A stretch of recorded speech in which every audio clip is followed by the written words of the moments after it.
اعوذ باللہ من الشیطان الرجیم بسم اللہ الرحمن الرحیم السلام علیکم ورحمۃ اللہ وبرکاتہ۔ نماز کے روحانی اور جسمانی فائدے۔ اس دنیا میں تمام مذاہب کے ماننے والے لوگ اپنے اپنے طریقے سے عبادت کرتے ہیں، لیکن مسلمانوں کی عبادتیں دوسروں سے مختلف ہیں۔ اسلام کی عبادت پر غور و فکر کرنے سے یہ بات اچھی طرح سمجھ میں آ جاتی ہے کہ یہ عبادتیں مقاصد سے خالی نہیں ہے۔ ان میں آخرت کے ساتھ ساتھ دنیاوی فائدے بھی ہیں، جیسے صحت کی حفاظت، وقت کی پابندی، جماعت میں مساوات و برابری کا درس، اور طہارت و پاکیزگی وغیرہ، چاہے ظاہری ہو یا باطنی۔ عبادتوں میں سب سے پہلا مرحلہ نماز کا آتا ہے، جو ہر بالغ مرد و عورت سب پر فرض ہے۔ یہ تمام عبادتوں میں سب سے افضل ہے۔ اس میں اللہ کی رضا بھی شامل ہے اور یہ رسول اللہ صلی اللہ علیہ وسلم کی آنکھوں کی ٹھنڈک بھی ہے۔ یہ برائیوں سے روکتی ہے، ساتھ ہی اچھے کردار والا بناتی ہے۔ اللہ عز و جل نے قرآن مقدس میں متعدد بار نماز کا حکم دیا۔ اللہ عز و جل کا ارشاد ہے، اور میری یاد کے لیے نماز قائم رکھ۔ یہ آیت کریمہ بتاتی ہے کہ اللہ عز و جل کی یاد نماز پڑھنے میں ہے، اور اللہ کی یاد ہی میں دلوں کا چین ہے۔ قیامت میں سب سے پہلے مومنوں سے نماز کے بارے میں ہی سوال ہوگا۔ اس سے نماز کی اہمیت کا اندازہ لگایا جا سکتا ہے۔ نماز اگر بچپن ہی سے پڑھی جائے تو یہ وقت کا پابند بنا دیتی ہے۔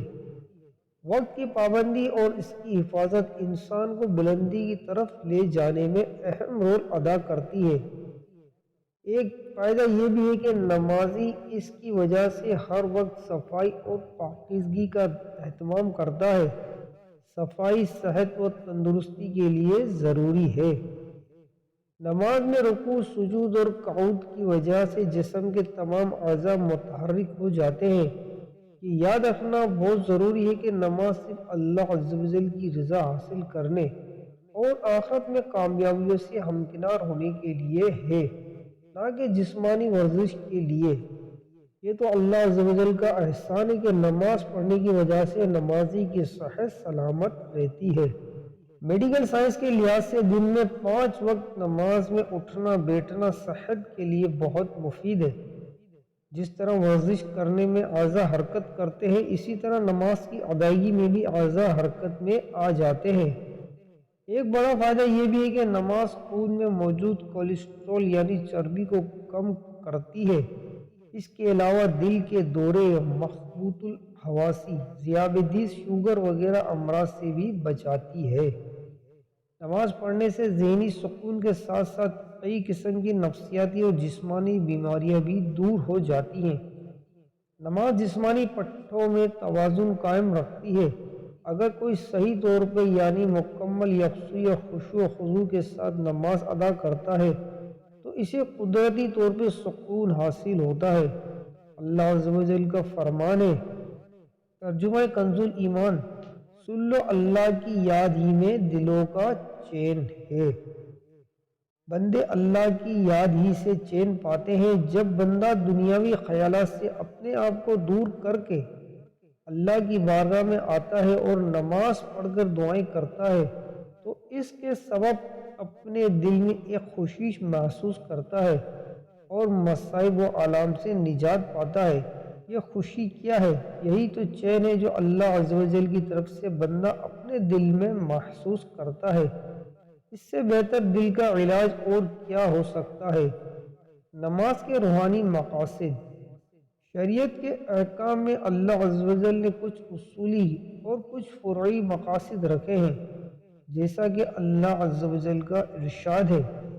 ترجمہ: اے محبوب، پڑھو جو کتاب تمہاری طرف وحی کی گئی اور نماز قائم فرماؤ۔ بے شک نماز منع کرتی ہے بے حیائی اور بری بات سے، اور بے شک اللہ کا ذکر سب سے بڑا اور اللہ جانتا ہے جو تم کرتے ہو۔ اس آیت میں وحی سے مراد قرآن پاک ہے۔ اس کی تلاوت عبادات ہے۔ اس میں لوگوں کے لیے نصیحت اور ساتھ ہی شریعت کے احکام و آداب اور مکارم اخلاق کی تعلیم بھی اسی میں دی گئی ہے۔ حضرت انس رضی اللہ تعالیٰ عنہ سے مروی ہے، ایک انصاری جوان سید عالم صلی اللہ علیہ وسلم کے ساتھ نماز پڑھا کرتا تھا، بہت سے کبیرہ گناہوں کا ارتکاب کرتا تھا۔ حضور سے اس کی شکایت کی گئی۔ سرکار دو عالم صلی اللہ تعالیٰ علیہ وآلہ وسلم نے فرمایا، اس کی نماز کسی روز اس کو ان باتوں سے روک دے گی۔ چنانچہ بہت جلد ہی اس نے توبہ کی اور اس کا حال بہتر ہو گیا۔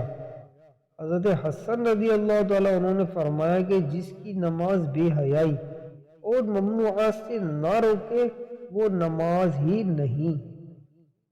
ترمذی شریف کی حدیث میں ہے، سید عالم صلی اللہ تعالی علیہ وسلم نے فرمایا، کیا میں تمہیں نہ بتاؤں وہ عمل جو تمہارے اعمال میں بہتر اور رب کے نزدیک پاکیزہ تر، نہایت بلند مرتبہ اور تمہارے لیے سونے چاندی دینے سے بہتر اور جہاد میں لڑنے مارے جانے سے بہتر ہے؟ صحابہ نے عرض کیا، بے شک یا رسول اللہ صلی اللہ علیہ وسلم۔ فرمایا، وہ اللہ تعالیٰ کا ذکر ہے۔ ترمذی کی ایک دوسری حدیث میں ہے کہ صحابہ نے حضور صلی اللہ علیہ وسلم سے دریافت کیا، روز قیامت اللہ تعالیٰ کن بندوں کا درجہ افضل ہے؟ فرمایا، باکثرت ذکر کرنے والوں کا۔ صحابہ نے عرض کیا، اور خدا کی راہ میں جہاد کرنے والے کا؟ فرمایا، اگر وہ اپنی تلوار سے کفار و مشرکین کو یہاں تک کہ مارے کہ تلوار ٹوٹ جائے اور وہ خون میں رنگ جائے، جب بھی ذاکرین کا درجہ اس سے بلند ہے۔ اس لیے ہمیں چاہیے کہ بعد جماعت نماز پڑھنے کی کوشش کریں، کیونکہ اصل نماز تو جماعت ہی کی نماز ہے، ورنہ صرف فرض کی ادائیگی ہے۔ روحانیت تبھی حاصل ہوگی جب مکمل لگن اور یکسوئی کے ساتھ عبادت کریں گے۔ اللہ تعالیٰ سے دعا ہے کہ اللہ ہمیں نمازوں کا پابند بنائے، برائیوں اور بے حیائی سے بچنے کی توفیق عطا فرمائے، آمین یا رب العالمین۔ ایسی اچھی اسلامی معلوماتی ویڈیو دیکھنے کے لیے ہمارے چینل کے ساتھ جڑے رہیے۔ چینل کو لازمی سبسکرائب کر لیں، ویڈیو کو لائک بھی کر دیں، ویڈیو کو شیئر بھی کر دیں۔ جزاکم اللہ خیرہ۔